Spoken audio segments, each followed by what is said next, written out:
நான் வந்து எவ்வளோ போராட்டம் தான். ஆனாலும் கடந்த உபவாச கூடத்துக்கு நான் வந்திருந்தப்போ அங்கே 4வது 5வது வரிசையில் தான் இருந்தேன். அப்போ நாங்கள் இருக்கும்போது ஒரு ஆள் கூப்பிட்டு என்னை இங்கே வந்து ஸ்டேஜில் வந்து உட்காருன்னு சொன்ன மாதிரி இருந்தது. அப்போ நான் யோசிக்கேன், எப்படிடா இங்கே வர்றது, ஒன்று பிரதர் கூப்பிடணும், எப்படி நம்ம இங்கே வந்து உட்கார்றது அப்படின்னு சொல்லி உட்காந்து நினச்சிட்டு இருந்தேன். அப்போ ஒரு சேர் இருக்குது. அப்போ இன்னொரு பிரதர் சொல்லியிருந்தாங்க, நீங்கள் இன்னும் கொஞ்சம் நேரத்தில் இங்கே வந்து உட்காரணும் அப்படின்னு சொல்லியிருந்தாங்க. அவங்க இன்னொரு சேர் இருக்குது, அவங்க வந்து உட்காந்துருவாங்களே, நான் எப்படி இதில் கீழே வந்து உட்கார்றது அப்படின்னு சொல்லி யோசனை பண்ணிகிட்டே உட்காந்துருந்தேன். ஆனாலும் பிரதர் ஆராதனை பண்ணும்போது என்னால் இருக்கவே முடியலை சேரில். நான் எலும்பி ஓடியே வந்து இங்கே வந்து முழங்கால் படிக்கிட்டேன். அப்போ பிரதர் வந்து எனக்காக ஜெபிக்கும்போது, தலையில் ஜெபிக்கும்போது வார்த்தைகளை சொன்னாங்க. என் போராட்டங்களுக்காக ஜெபிச்சாங்க. நீ என்னை காண்பாய் அப்படின்னு சொல்லி சொன்னாங்க. தேசங்களுக்கு என் நாமத்தை அறிவின்னு சொல்லி சொன்னாங்க. அப்படி நான் ஜோம் பண்ணிவிட்டு எலும்பி சிஸ்டர் போய் இடத்துல உட்காருங்கன்னு சொன்னாங்க. நான் எலும்பி போய் உட்கார்ந்தேன். கண்ணை திறக்கவே முடியலை. ஆனாலும் நான் ஜோம் பண்ணிவிட்டு என் இருக்கையில் போய் அமர்ந்தேன்.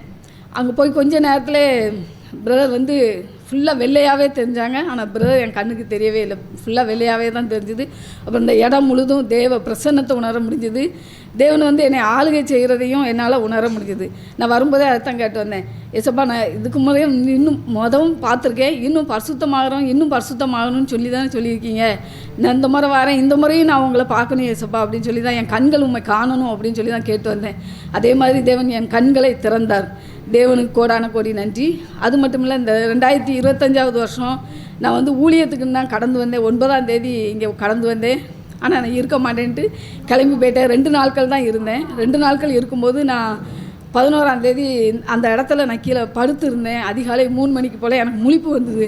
அப்போ நான் ஜோம் பண்ணி குப்புறப்படுத்திக்கிட்டே ஜோம் பண்ணிகிட்டே இருந்தேன். அப்போ தேவன் சில காரியங்களை எனக்கு வெளிப்படுத்தினாங்க. அந்த பின்பக்கத்தில் வந்து 2 பானை இருந்தது. ஒரு பானை வந்து பித்தாளை பானை நேராக இருந்தது, ஒரு பானை குப்பரை இருந்தது. அப்புறமா வந்து பிரதர் வந்து ஒரு குச்சியில் லைட் வச்சுட்டு இருக்கிற மாதிரி தெரிஞ்சுது. அப்புறம் இன்னும் நிறைய தரிசனங்களை ஆண்டவர் காட்டினாங்க.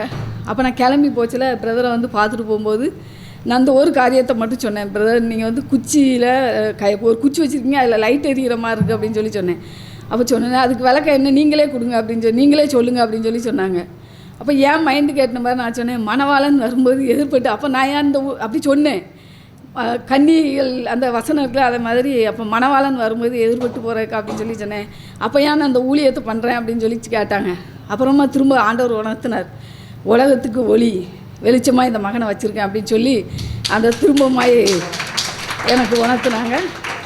ஆண்டவர் வெளிப்படுத்தின காரியங்களுக்காக நன்றி. அப்புறம் இன்னும் இந்த ஊழியங்களுக்காக விரோதமாக எழும்புகிற காரியங்கள், அநேக காரியங்களை வெளிப்படுத்தி அதை ஜெபிக்கும்படியாய் அதுக்கு கிருபை பாராட்டினாங்க. அதற்கு கோடான கோடி நன்றி. தகுதியற்ற என்னை ஆண்டவர் ஏசப்பா வந்து அவர் பார்க்கும்படியாக என் கண்களை தந்ததற்காக நன்றி. இதற்கெல்லாம் காரணம் வந்து எனக்காக கொடுத்த இந்த ஜீவ ஒளி ஜெபகோபுரம் பிரதருக்காக தான் நன்றி செலுத்த. என்னுடைய பாவங்கள் சாபங்கள் எல்லாம் பிடுங்கி எடுக்கிறதுக்கு ஆண்டவர் ஒரு வாய்ப்பை கொடுத்து வந்து என்னை இங்கே கொண்டு வந்து பயன்படுத்தியிருக்கா. அதுக்கு தேவனுக்கு கோடான கோடி நன்றி செலுத்துக்கிறேன்.